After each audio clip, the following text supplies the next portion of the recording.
बरगढ़ जिलार बनिया इलाका न आज बेलबुड़े जोर धुकागड्डी संगे वर्षा होइछे। बरगढ़, बरपाली, पाइकमाल, विजयपुर, पदमपुर, भटली ब्लॉक रो भिन्न भिन्न इलाका न धुकागड्डी थी बड़ बड़ गज माने ढली थिबार खबर मिली छे।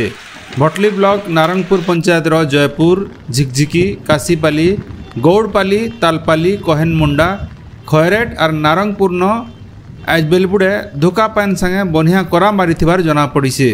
धुकागड्डी थी धान गज सबू तले पड़ी जाइछे। अमल समिया के करा पान और धुकागड्डी हेबार नु धान फसल बनिया नुकसान होइछे।